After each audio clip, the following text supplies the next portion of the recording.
नमस्कार. नवी मुंबई हे नाव ऐकलं की डोळ्यासमोर काय येतं?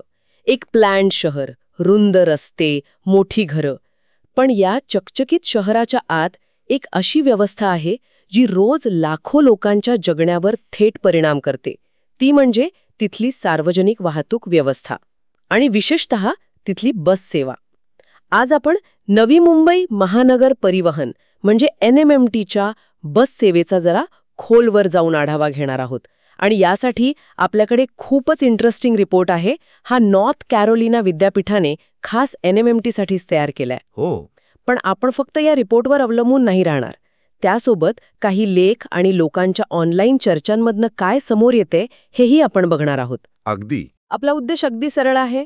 NMMTच्या बसेस वेळेवर का येत नाहीत, एवढ्या फेऱ्या रद्द का होतात आणि सगळ्यात महत्त्वाचं म्हणजे ही परिस्थिती सुधारण्यासाठी खरंच काही ठोस उपाय आहेत की नाही. चला या सगळ्या प्रश्नांची उत्तरं शोधायला सुरुवात करूया. तर सगळ्यात आधी सध्याची परिस्थिती काय आहे ते पाहू. नवी मुंबईची लोकसंख्या आणि गाड्यांची संख्या दोन्ही अगदी रॉकेटच्या वेगाने वाढतायत. हो, आकडेवारी पाहिली तर गेल्या काही वर्षात शहरातल्या दुचाकी 89%नी वाढल्या आहेत.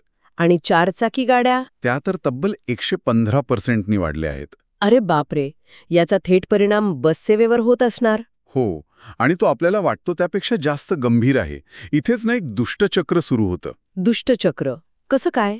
म्हणजे बघा, रस्त्यावर जास्त खासगी गाड्या आल्या की काय होणार? Traffic jam. बरोबर. आणि त्यात बस अडकणार. अगदी. बस अडकली की तिचा वेग कमी होतो, वेळापत्रक कोलमडतं. आणि मग बसने जाणारे लोक वैतागतात. हो, आणि ते स्वतःची गाडी वापरायला लागतात. आणि याने ट्रॅफिक अजूनच वाढतं. हे चक्र तोडणं खूप अवघड आहे. आणि या सगळ्याचा परिणाम म्हणून समोर आलेला एक आकडा तर मला वाचून विश्वासच बसेना. NMMTच्या एकूण नियोजित बस फेऱ्यांपैकी 20% जास्त फेऱ्या रद्द होतात. 20%? 20%. म्हणजे विचार करा, दर महिन्याला जवळपास 12,800 वेळा बस स्टॉपवर उभी असलेली व्यक्ती वाटच पाहत राहते. कारण तिची बस डेपोतून सुटतच नाही. पण हे घडतंय तरी का? या रिपोर्टमध्ये याचं एक धक्कादायक कारण दिलंय. या रद्द होणाऱ्या फेऱ्यांपैकी तब्बल 70% फेऱ्या या कशामुळे? ड्रायव्हर किंवा कंडक्टर उपलब्ध नसल्यामुळे रद्द होतात. अच्छा, म्हणजे हे फक्त कर्मचारी कमी आहेत असं नाही, यामागे एक मानवी बाजू आहे. हो, खूप मोठी. बरोबर. मी याबद्दल वाचलंय. अनेक कर्मचारी कंत्राटी पद्धतीवर आहेत. हो. काहींना तर 15-15 वर्ष झाली तरी ते अजून कंत्राटीच आहेत. अगदी. त्यांना वेळेवर पगार मिळत नाही, आजारी पडल्यास वैद्यकीय रजा नाही आणि इतर सुविधा तर दूरच. हो. मग अशा परिस्थितीत काम करायचा उत्साह तरी कसा टिकणार? साहजिक आहे.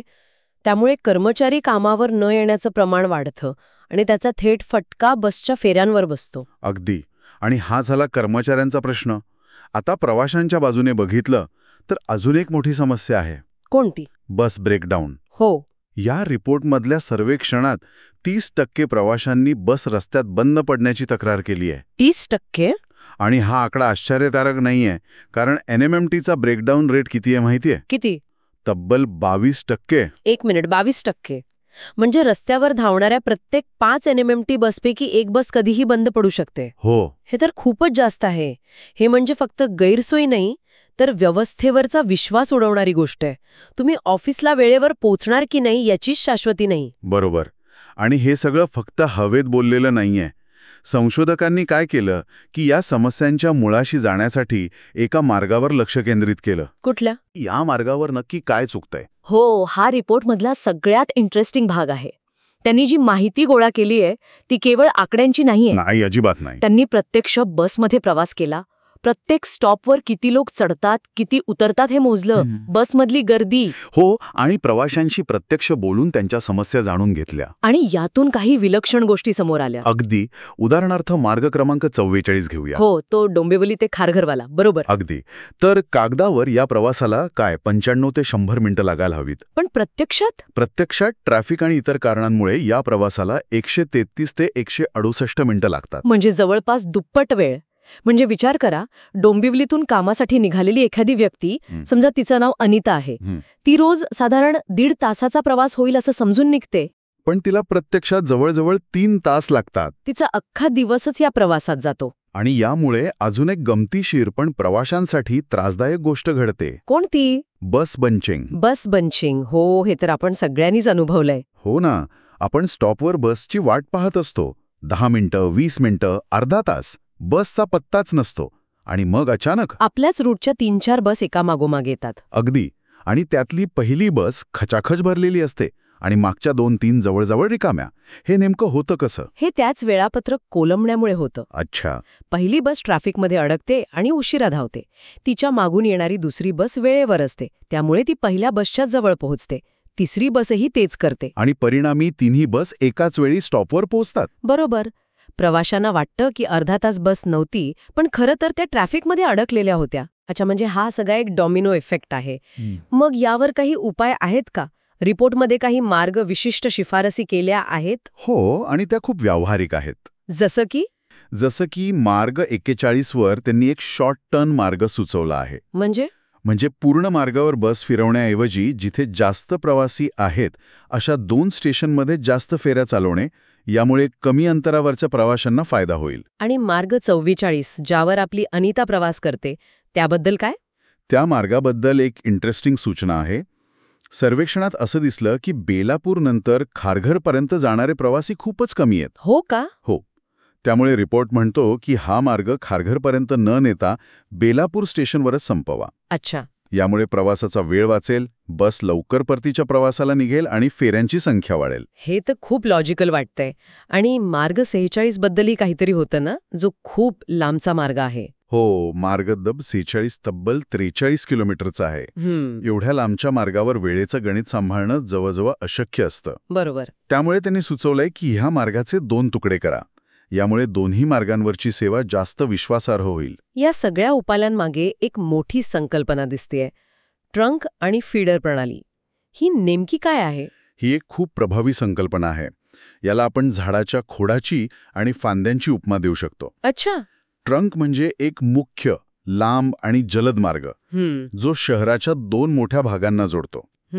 आणि फीडर म्हणजे लहान लहान फांद्यांसारखे मार्ग जे आजूबाजूच्या परिसरातून प्रवाशांना या मुख्य मार्गापर्यंत आणतात. आणि यामुळे होतं काय? की कमी बसेस वापरूनही तुम्ही जास्त फेऱ्या चालू शकता आणि जास्त भाग कव्हर करू शकता. पण यात प्रवाशांना बस बदलावी लागेल ना, ते गैरसोयीचं नाही का? बरोबर. हा त्याचा एक तोटा आहे. प्रवाशांना एका बसमधून उतरून दुसऱ्या बसमध्ये बसावं लागेल.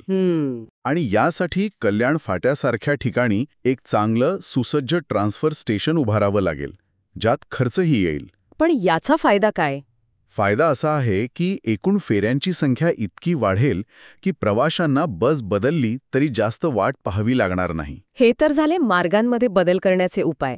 पण रिपोर्ट फक्त इथपर्यंतच थांबत नाही. काही अजून मोठे आणि महत्वाचे उपायही सुचवले आहेत. हो. त्यातला पहिला आहे स्वतंत्र बसलेन. हो, डेडिकेटेड बसलेन. हा कागदावरचा सर्वोत्तम उपाय आहे. कसा? अहो, बससाठी एक लेन राखीव ठेवली तर तिला ट्रॅफिकचा काही परिणाम होणार नाही. बसचा वेग वाढेल, वेळापत्रक सुधारेल आणि प्रवास आरामदायी होईल. पण हे करणं इतकं सोपं नाही का? नाही. यासाठी राजकीय इच्छाशक्ती लागते. रस्त्यावरची एक लेन फक्त बससाठी बंद करणं म्हणजे खासगी गाड्यांसाठी जागा कमी करणं. याला खूप विरोध होऊ शकतो. अगदी. म्हणूनच हा निर्णय राजकीयदृष्ट्या खूप अवघड असतो. दुसरा एक इंटरेस्टिंग उपाय आहे ब्रँडिंग आणि मार्केटिंगचा. ब्रँडिंग बस सेवेचं?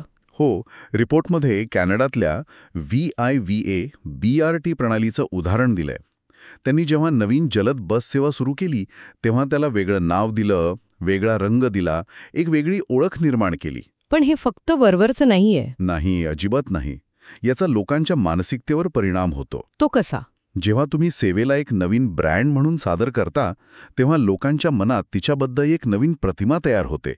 त्यांना वाटतं की ही जुनी रडतकडत चालणारी बस नाही, तर ही एक नवीन, सुधारित आणि विश्वासार्ह सेवा आहे. अच्छा, म्हणजे लोकांचा विश्वास जिंकण्यास मदत होते. अगदी. आणि तिसरा आणि सगळ्यात दुर्लक्षित मुद्दा, डेपोमधील देखभाल. हो. तो 22% ब्रेकडाऊनचा आकडा आठवला की याचं महत्त्व कळतं. हा सगळ्यात महत्त्वाचा मुद्दा आहे. NMMTकडे प्रत्येक बसच्या देखभालीचा तपशीलवार रेकॉर्ड किंवा इतिहास ठेवण्याची ठोस व्यवस्था नाहीये. म्हणजे गाडी खराब झाल्यावर दुरुस्त केली जाते, पण ती खराब होऊच नये म्हणून नियमित तपासणी म्हणजे प्रिव्हेंटिव्ह मेंटेनन्सवर भर दिला जात नाही. हे म्हणजे आजारी पडल्यावर डॉक्टरकडे जाण्यासारखं आहे, पण निरोगी राहण्यासाठी व्यायाम न करण्यासारखं. अगदी बरोबर. आणि याकडे दुर्लक्ष करणं आर्थिकदृष्ट्याही महागात पडत असणार. प्रचंड. रिपोर्टमधला एक आकडा तर डोळे उघडणार आहे. फक्त इंधनाच्या वापरात 5% बचत केली तरी NMMT वर्षाला सुमारे $0.36 दशलक्ष वाचवू शकते. अरे वा, ही तर खूप मोठी रक्कम आहे. हो ना. हीच रक्कम पुन्हा प्रवाशांच्या सेवेसाठी वापरता येईल. आणि यासाठी आता एरिना सॉफ्टवेअर्सच्या लेखानुसार डिजिटल फ्लीट मॅनेजमेंट सॉफ्टवेअर सारखे उपाय खूप प्रभावी ठरू शकतात. तर मग या सगळ्याचा व्यापक अर्थ काय लावायचा? ही समस्या फक्त बस, तिचे मार्ग आणि डेपोपुरती मर्यादित नाहीये. नाही, अजिबात नाही. याला एक मोठा संदर्भ आहे, तो म्हणजे नवी मुंबई मेट्रो प्रकल्प. बरोबर. हा प्रकल्प 8 वर्षांपेक्षा जास्त काळ रखडला आहे. 8 वर्षांपेक्षा जास्त. हो.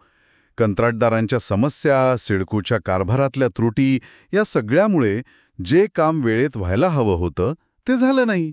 आणि जर मेट्रो वेळेवर सुरू झाली असती तर आज बस सेवेवरचा निम्मा ताण कमी झाला असता. नक्कीच. आणि हाच मुद्दा लास्ट माईल कनेक्टिव्हिटीला पण लागू होतो. हो. म्हणजे रेल्वे स्टेशन किंवा बस स्टॉपपासून आपल्या घरापर्यंत किंवा ऑफिसपर्यंतचा तो शेवटचा 1-2 किलोमीटरचा प्रवास. हो, आणि हा त्रास आपण सगळ्यांनीच अनुभवला आहे. वांद्रे कुर्ला कॉम्प्लेक्स म्हणजे BKC हे त्याचं उत्तम उदाहरण आहे. हो, खरंय. स्टेशनवर उतरल्यावर ऑफिसपर्यंत पोहोचण्यासाठी रिक्षावाल्यांशी हुज्जत घालावी लागते. मीटरप्रमाणे कोणी येत नाही. शेअर रिक्षाचे दर अव्वाच्या सव्वा असतात. आणि चालत जावं तर धड पदपत नसतात. अगदी. हा शेवटचा टप्पाच सगळ्यात जास्त वेळखाऊ आणि मानसिक त्रास देणारा असतो. म्हणजे ही समस्या फक्त NMMTची नाहीये. वाहतूक पोलीस, RTO, महानगरपालिका या सगळ्या यंत्रणांनी एकत्र येऊन काम करण्याची गरज आहे. हो, त्यांच्यात समन्वयाचा अभाव दिसतो. आणि या सगळ्यावर लोकांचं काय म्हणणं आहे हे पाहणंही महत्वाचं आहे. हो. रेडिटवरच्या एका चर्चेत मला एक इंटरेस्टिंग गोष्ट दिसली. अनेक जण NMMTला MSRTCपेक्षा खूप चांगलं मानतात. अच्छा. हो, विशेषतः त्यांच्या नवीन AC आणि इलेक्ट्रिक बसेसमुळे. पण त्याचवेळी समस्यांबद्दलही बोलतात. काय म्हणतात लोक? काही जणांनी एका वेगळ्याच मुद्द्याकडे लक्ष वेधलं आहे. कुठल्या? ते म्हणतात की काही प्रवासी बसची सीट फाडतात, गुटखा तुंबतात, कचरा टाकतात. म्हणजे सेवेचा दर्जा घसरण्यामागे फक्त प्रशासन नाही तर काही प्रमाणात प्रवाशांची मानसिकताही जबाबदार आहे. म्हणजे ही जबाबदारी दोन्ही बाजूंची आहे. अगदी खरंय. तर आपण आता शेवटच्या टप्प्याकडे येतोय. या रिपोर्टमध्ये ऑटोमॅटिक व्हेइकल लोकेशन म्हणजे GPS सारखं तंत्रज्ञान वापरण्याची शिफारस केली आहे. हो, AVL. यामुळे प्रत्येक बस नक्की कुठे आहे हे रिअल टाईममध्ये कळेल. याने प्रवाशांना तर फायदा होईलच, पण व्यवस्थापनाला ही सेवा अधिक चांगल्या प्रकारे नियंत्रित करता येईल. कोणता ड्रायव्हर बस कशी चालवतोय इथपासून सगळा डेटा मिळेल. म्हणजे डेटावर आधारित निर्णय घेणं सोपं जाईल. हो, कोणती बस उशिरा धावतीये, कोणत्या मार्गावर जास्त गर्दी आहे हे सगळं लगेच कळेल. तर या सगळ्या चर्चेतून एक गोष्ट स्पष्ट होतीये. रिपोर्टमध्ये दिलेले तांत्रिक उपाय म्हणजे मार्ग बदलणे, ट्रंक आणि फीडर प्रणाली, देखभालीसाठी सॉफ्टवेअर. हो, हे सगळे खूप महत्वाचे आणि प्रभावी आहेत. यात शंकाच नाही. पण पण इतर स्रोतांमधून आणि चर्चेतून हेही समोर येतं की ही समस्या फक्त तांत्रिक नाहीये. बरोबर. या समस्येची मुळं राजकारण, कामगार हक्कांचे प्रश्न, प्रशासकीय दिरंगाई आणि वेगवेगळ्या सरकारी यंत्रणांमधल्या समन्वयाच्या अभावात खोलवर रुतलेली आहेत. आणि म्हणूनच जाता जाता ऐकणाऱ्यांसाठी एक विचार सोडून जाते. सार्वजनिक वाहतुकीला केवळ एक तोट्यात चालणारा व्यवसाय म्हणून न पाहता ती एक अत्यावश्यक नागरी सेवा आहे हे मानून तिला सर्वोच्च प्राधान्य देण्याची राजकीय आणि प्रशासकीय इच्छाशक्ती जोपर्यंत निर्माण होत नाही तोपर्यंत केवळ डेटावर आधारित स्मार्ट आणि तांत्रिक उपाय ही व्यवस्था पूर्णपणे बदलू शकतील का?